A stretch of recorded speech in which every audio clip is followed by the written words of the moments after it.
Hi all, നമ്മളിന്ന് 6th മോഡ്യൂളിൽ ഒരു ടോപ്പിക്ക് സ്റ്റാർട്ട് ചെയ്യുക. 6th മോഡ്യൂളിൽ ഒരു ടോപ്പിക്കാണ് function generator, block diagram of function generator. So എന്താണ് ഫംഗ്ഷൻ ജനറേറ്റർ? നമ്മളെല്ലാവരും ഫംഗ്ഷൻ ജനറേറ്റർ കണ്ടിട്ടുണ്ട്. എന്താ ഫംഗ്ഷൻ ജനറേറ്റർ? ഫംഗ്ഷൻ ജനറേറ്റർ നമ്മൾ ലാബിൽ യൂസ് ചെയ്തിട്ടുള്ള ഒരു ഡിവൈസാണ്.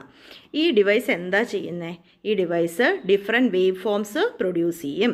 നമുക്ക് അതിൻ്റെ ഫ്രീക്വൻസി അഡ്ജസ്റ്റ് ചെയ്യാനും പറ്റും. ഔട്ട്പുട്ടിൻ്റെ ഫ്രീക്വൻസി അഡ്ജസ്റ്റ് ചെയ്യാൻ പറ്റും. അതായത് function generator is A device which produces different wave forms of adjustable frequency.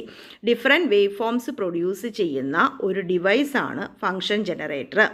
അപ്പോൾ നമുക്കിത് പ്രൊഡ്യൂസ് ചെയ്യുന്ന വേവ് ഫോംസ് ഏതൊക്കെയാണെന്ന് നോക്കാം. ഏതൊക്കെ വേവ് ഫോംസ് ആണ് ഫംഗ്ഷൻ ജനറേറ്റർ പ്രൊഡ്യൂസ് ചെയ്യുക? യൂഷ്വലി പ്രൊഡ്യൂസ് ചെയ്യുന്ന വേവ് ഫോംസ് അല്ലെ കോമൺ ഔട്ട്പുട്ട് വേവ് ഫോംസ് എന്ന് പറയുന്നത് സൈൻ വേവ് പ്രൊഡ്യൂസ് ചെയ്യും, സ്ക്വയർ വേവ് പ്രൊഡ്യൂസ് ചെയ്യും, ട്രയാങ്കുലർ വേവും സോട്ടൂത്ത് വേവും പ്രൊഡ്യൂസ് ചെയ്യും. അപ്പം ഫംഗ്ഷൻ ജനറേറ്റർ പ്രൊഡ്യൂസ് ചെയ്യുന്ന ഔട്ട്പുട്ട് വേവ് ഫോംസ് ഏതൊക്കെയാണ്? Sine wave, square wave, triangular wave, sawtooth wave. ഇത്രയും വേവ് ഫോംസ് ആണ് ഫംഗ്ഷൻ ജനറേറ്റർ പ്രൊഡ്യൂസ് ചെയ്യുന്നത്. ഇനി ഇതിൻ്റെയൊക്കെ ഫ്രീക്വൻസി നമുക്ക് അഡ്ജസ്റ്റ് ചെയ്യുകയും ചെയ്യാൻ പറ്റും. ഫംഗ്ഷൻ ജനറേറ്ററിൻ്റെ വേരിയസ് ഔട്ട്പുട്ട്സ് നമുക്ക് സെയിം ടൈമിൽ അവൈലബിൾ ആവും. അതായത് ഒരു സമയത്ത് ഒരു വേവ് ഫോമേ കിട്ടുള്ളൂ, അങ്ങനെയില്ല. വേരിയസ് ഔട്ട്പുട്ട്സ് നമുക്ക് സെയിം ടൈമിൽ അവൈലബിൾ ആവും. അതുപോലെ നമുക്കൊരു ഫംഗ്ഷൻ ജനറേറ്ററിനെ ഒരു എക്സ്റ്റേണൽ സോഴ്സുമായിട്ട് ഫേസ് ലോക്ക് ചെയ്യാൻ പറ്റും. വേറെ ഏതെങ്കിലും ഒരു വേവ് ഫോമുമായിട്ട് നമുക്ക് ഫേസ് ലോക്ക് ചെയ്യാനായിട്ട് പറ്റും. അതുപോലെ നമുക്കൊരു ഫംഗ്ഷൻ ജനറേറ്ററിനെ ഒരു സെക്കൻഡ് ഫംഗ്ഷൻ ജനറേറ്ററുമായിട്ടും ഫേസ് ലോക്ക് ചെയ്യാൻ പറ്റും. ഇനി അതല്ലെങ്കിൽ ഒരു ഫംഗ്ഷൻ ജനറേറ്ററിൻ്റെ ഔട്ട്പുട്ടിനെ നമുക്ക് ഒരു ഫ്രീക്വൻസി സ്റ്റാൻഡേർഡ് സോഴ്സുമായിട്ട് വേണമെങ്കിലും ഫേസ് ലോക്ക് ചെയ്യാൻ പറ്റും. സോ ഫംഗ്ഷൻ ജനറേറ്ററിൻ്റെ ഔട്ട്പുട്ടിനെ നമുക്ക് ഫേസ് ലോക്ക് ചെയ്യാനായിട്ട് സാധിക്കും. ഇനി നമുക്ക് ഫംഗ്ഷൻ ജനറേറ്റർ പ്രൊഡ്യൂസ് ചെയ്യുന്ന വേവ് ഫോംസ് നമ്മൾ പറഞ്ഞു. ഏതൊക്കെയാണ്? Sine wave, triangular wave, square wave. ഇതൊക്കെയാണ് ഫംഗ്ഷൻ ജനറേറ്റർ പ്രൊഡ്യൂസ് ചെയ്യുന്ന വേവ് ഫോംസ് എന്ന് പറഞ്ഞു. അതുപോലെ എന്തോരം ഫ്രീക്വൻസിയിൽ, ഏതൊക്കെ ഫ്രീക്വൻസി റേഞ്ചിലാണ് ഈ ഔട്ട്പുട്ട് പ്രൊഡ്യൂസ് ചെയ്യുന്നത്? 0.01 ഹെഡ്സ് മുതൽ 0.01 ഹെഡ്സ് മുതൽ 100 കിലോ ഹെഡ്സ് വരെ റേഞ്ചിൽ function generator wave forms produce ചെയ്യും. 0.01 ഹെഡ്സ് മുതൽ 100 കിലോ ഹെഡ്സ് വരെ റേഞ്ചിൽ function generator wave forms produce ചെയ്യും. ഇനി നമുക്ക് ഫംഗ്ഷൻ ജനറേറ്ററിൻ്റെ ബ്ലോക്ക് ഡയഗ്രാം നോക്കാം. നമുക്ക് പഠിക്കാനുള്ളത് ഫംഗ്ഷൻ ജനറേറ്ററിൻ്റെ ബ്ലോക്ക് ഡയഗ്രാമാണ്. സോ നമുക്ക് ഫംഗ്ഷൻ ജനറേറ്ററിൻ്റെ ബ്ലോക്ക് ഡയഗ്രാം അതിൻ്റെ വർക്കിംഗ് എങ്ങനെയാണെന്ന് നോക്കാം. നമ്മളിതായി കാണുന്നതാണ് ഒരു ഫംഗ്ഷൻ ജനറേറ്ററിൻ്റെ ബ്ലോക്ക് ഡയഗ്രാം. ഫംഗ്ഷൻ ജനറേറ്ററിൻ്റെ ബ്ലോക്ക് ഡയഗ്രത്തിനകത്ത് മെയിനായിട്ട് അവിടെ ഒരു ഇൻ്റഗ്രേറ്റർ നമുക്ക് കാണാൻ പറ്റും. ഫംഗ്ഷൻ ജനറേറ്ററിൻ്റെ ബ്ലോക്ക് ഡയഗ്രത്തിനകത്ത് അവിടെ ഒരു ഇൻ്റഗ്രേറ്റർ ഉണ്ട്. ഈ ഇൻ്റഗ്രേറ്ററിന് മുമ്പിലായിട്ട് 2 കറണ്ട് സോഴ്സ് നമുക്ക് കാണാൻ പറ്റും. അതായത് കോൺസ്റ്റൻറ്റ് കറണ്ട് സോഴ്സ് 1ഉം കോൺസ്റ്റൻറ്റ് കറണ്ട് സോഴ്സ് 2ഉം. അപ്പം ഇൻ്റഗ്രേറ്റർ ഉണ്ട്. ഇൻ്റഗ്രേറ്ററിന് മുമ്പിലായിട്ട് കോൺസ്റ്റൻറ്റ് കറണ്ട് സോഴ്സ് 1ഉം ഉണ്ട്, കോൺസ്റ്റൻറ്റ് കറണ്ട് സോഴ്സ് 2ഉം ഉണ്ട്. ഇനി ഇൻ്റഗ്രേറ്ററിൻ്റെ ഔട്ട്പുട്ടിൽ ഒരു വോൾട്ടേജ് കമ്പാരേറ്റർ നമുക്ക് കാണാൻ പറ്റും. ഇൻ്റഗ്രേറ്ററിൻ്റെ ഔട്ട്പുട്ടിൽ എന്തുണ്ട്? ഒരു വോൾട്ടേജ് കമ്പാരേറ്റർ നമുക്കവിടെ കാണാൻ പറ്റും.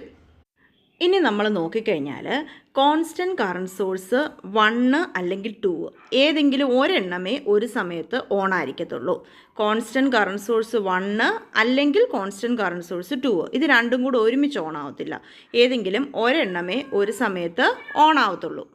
ഇനി കോൺസ്റ്റൻറ്റ് കറണ്ട് സോഴ്സ് 1 ഓൺ ആണെന്ന് വിചാരിക്കുക. കോൺസ്റ്റൻറ്റ് കറണ്ട് സോഴ്സ് 1 ഓൺ ആവുമ്പം എന്ത് സംഭവിക്കും? കോൺസ്റ്റൻറ്റ് കറണ്ട് സോഴ്സ് 1 ഓൺ ആവുമ്പം ഇൻ്റഗ്രേറ്ററിനകത്തേക്ക് കറണ്ട് ഫ്ലോ ചെയ്യും. ഇൻ്റഗ്രേറ്ററിനകത്തേക്ക് കറണ്ട് ഫ്ലോ ചെയ്യുമ്പം കപ്പാസിറ്റർ സി ചാർജ് ആവും.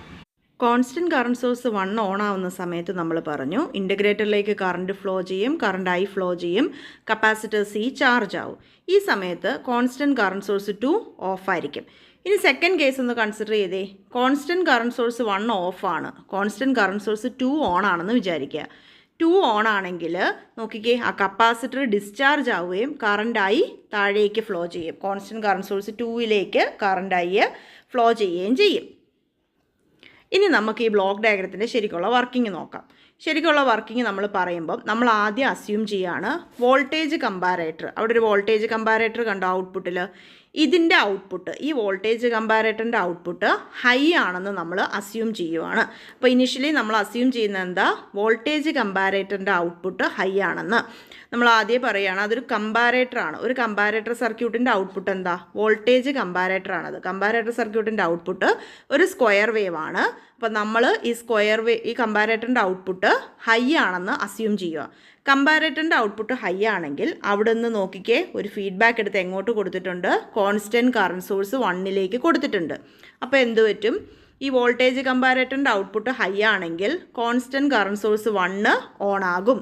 കോൺസ്റ്റൻറ്റ് കറണ്ട് സോഴ്സ് 1 ഓൺ ആണെങ്കിൽ കോൺസ്റ്റൻറ്റ് കറണ്ട് സോഴ്സ് 2 എന്താവും? അത് ഓഫ് ആവും. കോൺസ്റ്റൻറ്റ് കറണ്ട് സോഴ്സ് 1 ഓൺ ആണെങ്കിൽ എന്ത് പറ്റുമെന്ന് നമ്മൾ കുറച്ച് മുമ്പ് പറഞ്ഞേ. കോൺസ്റ്റൻറ്റ് കറണ്ട് സോഴ്സ് 1 ഓൺ ആണെങ്കിൽ കറണ്ട് I ഇൻ്റഗ്രേറ്ററിലേക്ക് ഫ്ലോ ചെയ്യും. അതിൻ്റെ ഫലമായിട്ട് കപ്പാസിറ്റർ C ചാർജ് ആവും. കപ്പാസിറ്റർ C എവിടെ വരെ ചാർജ് ആവും എന്നുള്ളതാണ് ഇനി അടുത്ത പോയിന്റ്. കപ്പാസിറ്റർ C ചാർജ് ആവും. ഈ കപ്പാസിറ്റർ C ചാർജ് ആവുന്ന എവിടെ വരെയാണെന്ന് അറിയണമെങ്കിൽ നോക്കിക്കേ, ഇൻ്റഗ്രേറ്ററിൻ്റെ ഔട്ട്പുട്ട് എങ്ങോട്ടാണ് കൊടുക്കുന്നത്? അത് വോൾട്ടേജ് കമ്പാരേറ്റർ മൾട്ടി വൈബ്രേറ്ററിലേക്കാണ് കൊടുക്കുന്നത്. ഇനി നമ്മൾ നോക്കേണ്ടത് എന്താണ് വോൾട്ടേജ് കമ്പാരേറ്റർ ചെയ്യുന്നത്. അപ്പം വോൾട്ടേജ് കമ്പാരേറ്ററിന് എത്ര ഇൻപുട്ട് ഉണ്ട്? വോൾട്ടേജ് കമ്പാരേറ്ററിന് 2 ഇൻപുട്ട് ഉണ്ട്. അതെന്താ ചെയ്യുന്നത് നമുക്ക് നോക്കാം.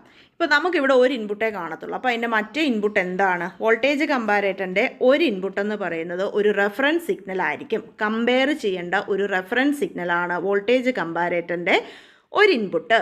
അത് അതിൻ്റെ ഉള്ളിൽ നിന്ന് തന്നെ കൊടുക്കുവാണ് ഇവിടെ. ഇനി രണ്ടാമത്തെ ഇൻപുട്ട് നമ്മുടെ ഇൻ്റഗ്രേറ്ററിൻ്റെ ഔട്ട്പുട്ടാണ് രണ്ടാമത്തെ ഇൻപുട്ട് എന്ന് പറയുന്നത്. അപ്പോൾ നമ്മുടെ വോൾട്ടേജ് കമ്പാരേറ്ററിന് 2 ഇൻപുട്ടുണ്ട്. ഒരു ഇൻപുട്ട് ഒരു റെഫറൻസ് സിഗ്നലുമാണ്. രണ്ടാമത്തെ ഇൻപുട്ട് ഇൻ്റഗ്രേറ്ററിൻ്റെ ഔട്ട്പുട്ടാണ്. ഇനി ഇൻ്റഗ്രേറ്ററിൻ്റെ ഔട്ട്പുട്ട് ഈ റെഫറൻസ് സിഗ്നലിൻ്റെ മുകളിൽ പോയാൽ എന്ത് പറ്റും? ഇൻ്റഗ്രേറ്ററിൻ്റെ ഔട്ട്പുട്ട് റെഫറൻസ് സിഗ്നലിൻ്റെ മുകളിലേക്ക് പോകും. കപ്പാസിറ്റർ ചാർജ് ചെയ്യാമെന്ന് നമ്മൾ പറഞ്ഞു. കപ്പാസിറ്റർ ചാർജ് ചെയ്യാണ്. ഇൻ്റഗ്രേറ്ററിൻ്റെ ഔട്ട്പുട്ട് ഇൻക്രീസ് ചെയ്താണ് വരുന്നത്. ഇൻക്രീസ് ചെയ്ത് എപ്പോഴാണോ ഈ റെഫറൻസ് സിഗ്നലിൻ്റെ മുകളിൽ പോകുന്നത് അന്നേരം എന്ത് പറ്റും? കമ്പാരേറ്ററിൻ്റെ ഔട്ട്പുട്ട് ഹൈയിൽ നിന്ന് ലോയിലേക്ക് സ്വിച്ച് ചെയ്യും. ഇൻ്റഗ്രേറ്ററിൻ്റെ ഔട്ട്പുട്ട് റെഫറൻസ് സിഗ്നലിൻ്റെ മുകളിൽ പോയാൽ, റെഫറൻസ് സിഗ്നലിനേക്കാളും കൂടിയാൽ, ജസ്റ്റ് അസ്യൂം ചെയ്യുക റെഫറൻസ് സിഗ്നൽ ഒരു 5 വോൾട്ടാണെന്ന് വിചാരിക്കുക. ജസ്റ്റ് അസ്യൂം ചെയ്യുക. ഇൻ്റഗ്രേറ്ററിൻ്റെ ഔട്ട്പുട്ട് 4 വരെ പോയി, ഇൻക്രീസ് ചെയ്യാണ്, 4.5 ആയി. എപ്പോഴാണോ 5 എത്തുന്നത്, 5 എത്തുമ്പോൾ എന്ത് പറ്റും? 5 എത്തുമ്പം വോൾട്ടേജ് കമ്പാരേറ്ററിൻ്റെ ഔട്ട്പുട്ട് എങ്ങോട്ട് സ്വിച്ച് ചെയ്യും? നേരത്തെ ഹൈ ആയിരുന്നു, ലോയിലേക്ക് സ്വിച്ച് ചെയ്യും. അങ്ങനെ വോൾട്ടേജ് കമ്പാരേറ്ററിൻ്റെ ഔട്ട്പുട്ട് ലോ ആയാൽ എന്ത് സംഭവിക്കും? വോൾട്ടേജ് കമ്പാരേറ്ററിൻ്റെ ഔട്ട്പുട്ട് ലോ ആയി കഴിഞ്ഞ് കഴിഞ്ഞാൽ എന്നാ അവിടെ സംഭവിക്കുന്നത്? അത് നേരെ ഫീഡ്ബാക്കായിട്ട് കോൺസ്റ്റൻറ്റ് കറണ്ട് സപ്ലൈ സോഴ്സ് 1ലേക്ക് കൊടുക്കുന്നില്ലേ? അപ്പോൾ എന്ത് പറ്റും? അത് നേരത്തെ ഓണായിരുന്നു, അത് ഓഫാവും. അപ്പം വോൾട്ടേജ് കമ്പാരേറ്ററിൻ്റെ ഔട്ട്പുട്ട് ലോയിലേക്ക് പോകുന്ന ആ സെക്കൻഡിൽ കോൺസ്റ്റൻറ്റ് കറണ്ട് സോഴ്സ് 1 ഓഫാവും. എന്നിട്ട് ഏത് ഓണാവും? കോൺസ്റ്റൻറ്റ് കറണ്ട് സോഴ്സ് 1 ഓഫ് ആവുന്ന അതേ സമയം കോൺസ്റ്റൻറ്റ് കറണ്ട് സോഴ്സ് 2 ഓൺ ആവും. കോൺസ്റ്റൻറ്റ് കറണ്ട് സോഴ്സ് 2 ഓൺ ആയിക്കഴിഞ്ഞാൽ നമ്മുടെ കപ്പാസിറ്റർ എന്ത് ചെയ്യും? കപ്പാസിറ്റർ ഡിസ്ചാർജ് ചെയ്യും, കറണ്ടായി തിരിച്ച് ഫ്ലോ ചെയ്യാൻ തുടങ്ങും. അങ്ങനെ കോൺസ്റ്റൻറ്റ് കറണ്ട് സോഴ്സ് 2 ഓൺ ആവുന്ന സമയത്ത് കപ്പാസിറ്റർ ഡിസ്ചാർജ് ചെയ്യും, കറണ്ട് തിരിച്ചൊഴുകും. കറണ്ട് തിരിച്ചൊഴുകുന്ന സമയത്ത് എന്താ സംഭവിക്കുക? കപ്പാസിറ്ററിന് അക്രോസ് ഉള്ള വോൾട്ടേജ് കുറഞ്ഞു വരും. ഇൻ്റഗ്രേറ്ററിൻ്റെ ഔട്ട്പുട്ട് വോൾട്ടേജ് കുറയും. അങ്ങനെ ഇൻ്റഗ്രേറ്ററിൻ്റെ ഔട്ട്പുട്ട് വോൾട്ടേജ് തിരിച്ച് എവിടെ വരും? 0യിലേക്ക് എത്തും. ഇൻ്റഗ്രേറ്ററിൻ്റെ ഔട്ട്പുട്ട് 0യിലേക്ക് എത്തും. എഗെയിൻ ഇൻ്റഗ്രേറ്ററിൻ്റെ ഔട്ട്പുട്ട് 0യിൽ എത്തുമ്പം വോൾട്ടേജ് കമ്പാരേറ്ററിന് എന്ത് പറ്റും? അതിൻ്റെ ഒരു ഇൻപുട്ട് 0 ആയി. ഒരു ഇൻപുട്ട് 0 ആയാൽ അതിൻ്റെ ഔട്ട്പുട്ട് എന്ത് പറ്റും? അതിൻ്റെ ഔട്ട്പുട്ട് വീണ്ടും ഹൈയിലേക്ക് പോകും. അതിൻ്റെ ഔട്ട്പുട്ട് ഹൈയിലേക്ക് പോകുമ്പം ആ ഹൈ നമ്മൾ തിരിച്ച് ഫീഡ്ബാക്കായിട്ട് കോൺസ്റ്റൻറ്റ് കറണ്ട് സോഴ്സ് 1ലേക്ക് കൊടുക്കും. അപ്പോൾ എന്ത് പറ്റും? വോൾട്ടേജ് കമ്പാരേറ്ററിൻ്റെ ഔട്ട്പുട്ട് ഹൈ ആയാൽ നമ്മൾ ആദ്യം പറഞ്ഞില്ലേ, കോൺസ്റ്റൻറ്റ് കറണ്ട് സോഴ്സ് 1 ഓൺ ആകും. വീണ്ടും ഈ സൈക്കിൾ റിപ്പീറ്റ് ചെയ്യും. അപ്പോൾ നമ്മൾ നോക്കിക്കേ, നമ്മൾ പറഞ്ഞത് ഇൻ്റഗ്രേറ്ററിലാണ് സ്റ്റാർട്ട് ചെയ്യുന്നത്. ഇൻ്റഗ്രേറ്ററിൻ്റെ ഔട്ട്പുട്ട് വോൾട്ടേജ് കമ്പാരേറ്ററിൽ കൊടുക്കുവാന്ന് നമ്മൾ പറഞ്ഞു. നമ്മൾ ആദ്യം അസ്യൂം ചെയ്യും വോൾട്ടേജ് കമ്പാരേറ്ററിൻ്റെ ഔട്ട്പുട്ട് ഹൈ ആണെന്ന് അസ്യൂം ചെയ്യും. വോൾട്ടേജ് കമ്പാരേറ്ററിൻ്റെ ഔട്ട്പുട്ട് ഹൈ ആണെങ്കിൽ കോൺസ്റ്റൻറ്റ് കറണ്ട് സോഴ്സ് 1 ഓൺ ആകും. ഓൺ ആയാൽ കറണ്ട് ഇൻ്റഗ്രേറ്ററിലേക്ക് ഫ്ലോ ചെയ്യും, കപ്പാസിറ്റർ ചാർജ് ആവും. കപ്പാസിറ്റർ എവിടെ വരെ ചാർജ് ആവും? വോൾട്ടേജ് കമ്പാരേറ്ററിൻ്റെ ഫിക്സഡ് റെഫറൻസ് വോൾട്ടേജ് വരെയുള്ളൂ കപ്പാസിറ്റർ ചാർജ് ആവത്തുള്ളൂ. ഇൻ്റഗ്രേറ്ററിൻ്റെ ഔട്ട്പുട്ട് ഫിക്സഡ് റെഫറൻസ് വോൾട്ടേജിന് മുകളിലായാൽ കമ്പാരേറ്ററിൻ്റെ ഔട്ട്പുട്ട് ലോ വോൾട്ടേജിലേക്ക് സ്വിച്ച് ചെയ്യും. കമ്പാരേറ്ററിൻ്റെ ഔട്ട്പുട്ട് ലോ വോൾട്ടേജിലേക്ക് പോയി കഴിഞ്ഞാൽ, കമ്പാരേറ്റർ ഔട്ട്പുട്ട് 0 അല്ലെങ്കിൽ ലോ വോൾട്ടേജിലേക്ക് പോയാൽ കോൺസ്റ്റൻറ്റ് കറണ്ട് സോഴ്സ് 1 ഓഫ് ആവും, കോൺസ്റ്റൻറ്റ് കറണ്ട് സോഴ്സ് 2 ഓൺ ആകും. കോൺസ്റ്റൻറ്റ് കറണ്ട് സോഴ്സ് 2 ഓൺ ആയാൽ കപ്പാസിറ്റർ ഡിസ്ചാർജ് ചെയ്യും. കപ്പാസിറ്റർ ഡിസ്ചാർജ് ചെയ്ത് കറണ്ടായി പുറത്തേക്ക് ഒഴുകും. അപ്പോൾ എന്ത് പറ്റും? ഇൻ്റഗ്രേറ്ററിൻ്റെ ഔട്ട്പുട്ട് കുറയാൻ തുടങ്ങും. ഇൻ്റഗ്രേറ്ററിൻ്റെ ഔട്ട്പുട്ട് കുറഞ്ഞ് ഇൻ്റഗ്രേറ്ററിൻ്റെ ഔട്ട്പുട്ട് 0-ലെത്തും. ഇൻ്റഗ്രേറ്ററിൻ്റെ ഔട്ട്പുട്ട് 0-ലെത്തുമ്പോൾ നമ്മുടെ വോൾട്ടേജ് കമ്പാരേറ്ററിൻ്റെ ഔട്ട്പുട്ട് എന്ത് ചെയ്യും? വീണ്ടും ഹൈയിലേക്ക് സ്വിച്ച് ചെയ്യും. ഇപ്പോൾ നമ്മൾ നോക്കിക്കഴിഞ്ഞാൽ വോൾട്ടേജ് കമ്പാരേറ്ററിൻ്റെ ഔട്ട്പുട്ട് എങ്ങനെയാണ്? ഹൈയിൽ നിന്ന് ലോയിലേക്കും ലോയിൽ നിന്ന് ഹൈയിലേക്കും സ്വിച്ച് ചെയ്തുകൊണ്ടിരിക്കുക. സോ നമുക്ക് പറയാൻ പറ്റും വോൾട്ടേജ് കമ്പാരേറ്ററിൻ്റെ ഔട്ട്പുട്ട് എന്ന് പറയുന്നത് ഒരു സ്ക്വയർ വേവ് ആണ്. അപ്പോൾ വോൾട്ടേജ് കമ്പാരേറ്ററിൻ്റെ ഔട്ട്പുട്ട് നമുക്ക് സ്ക്വയർ വേവ് കിട്ടും. ആ സ്ക്വയർ വേവിനെ ഒരു ഔട്ട്പുട്ട് ആംപ്ലിഫയർ 1 വഴി ആംപ്ലിഫൈ ചെയ്താൽ നമുക്ക് സ്ക്വയർ വേവ് ഔട്ട്പുട്ട് കിട്ടും. ഇനി നമ്മൾ നോക്കിയാൽ നമ്മുടെ ഇൻ്റഗ്രേറ്ററിൻ്റെ ഔട്ട്പുട്ട് എന്താണ്? ശരിക്കും കപ്പാസിറ്റർ ചാർജ് ചെയ്യും, ഡിസ്ചാർജ് ചെയ്യും. അതൊരു ട്രയാങ്കുലർ വേവ് ആണ്. അതുകൊണ്ട് നമുക്ക് ഇൻ്റഗ്രേറ്ററിൻ്റെ ഔട്ട്പുട്ട് ഡയറക്റ്റായിട്ട് ട്രയാങ്കുലർ വേവ് ഔട്ട്പുട്ട് കിട്ടുന്നുണ്ട്. ഇനി ഈ ട്രയാങ്കുലർ വേവിനെ എടുത്തിട്ട് റെസിസ്റ്റൻസ് അതുപോലെ ഡയോഡ് ഷേപ്പിംഗ് സർക്യൂട്ടിൽ കൊടുത്താൽ, സർക്യൂട്ടിലേക്ക് കൊടുത്താൽ നമുക്കതിനെ ഒരു സൈൻ വേവ് ആയിട്ട് കൺവേർട്ട് ചെയ്തെടുക്കാൻ പറ്റും. അങ്ങനെ നമ്മൾ ട്രയാങ്കുലർ വേവിൻ്റെ ഔട്ട്പുട്ട് ട്രയാങ്കുലർ വേവ് എടുത്തിട്ട് റെസിസ്റ്റൻസ് ഡയോഡ് ഷേപ്പിംഗ് സർക്യൂട്ടിൽ കൊടുത്ത് അതിനെ ഒരു സൈൻ വേവ് ആക്കിയെടുക്കും. ഈ സൈൻ വേവിനെ ഔട്ട്പുട്ട് ആംപ്ലിഫയർ 2 വെച്ച് ആംപ്ലിഫൈ എടുക്കുന്നതാണ് നമ്മുടെ ഔട്ട്പുട്ടിൽ കിട്ടുന്ന സൈൻ വേവ്. സോ നമ്മൾ ഫംഗ്ഷൻ ജനറേറ്ററിൻ്റെ വർക്കിംഗ് ആണ് പറഞ്ഞത്. ഇൻ്റഗ്രേറ്ററിൻ്റെ ഔട്ട്പുട്ട് അങ്ങനെ എടുക്കുന്നത് ട്രയാങ്കുലർ വേവ്, ഇൻ്റഗ്രേറ്ററിൻ്റെ ഔട്ട്പുട്ട് ഒരു ട്രയാങ്കുലർ വേവ് എടുത്ത് കമ്പാരേറ്ററിൽ കൊടുത്തെടുക്കുന്നത് സ്ക്വയർ വേവ്. അതുപോലെ ട്രയാങ്കുലർ വേവിനെ റെസിസ്റ്റൻസ് ഡയോഡ് ഷേപ്പിംഗ് സർക്യൂട്ടിൽ കൊടുത്തെടുക്കുന്നതാണ് നമ്മുടെ സൈൻ വേവ് എന്ന് പറയുന്നത്. അപ്പോൾ ഇത്രയാണ് നമുക്ക് ഫംഗ്ഷൻ ജനറേറ്റർ പഠിക്കാനുള്ളത്. താങ്ക്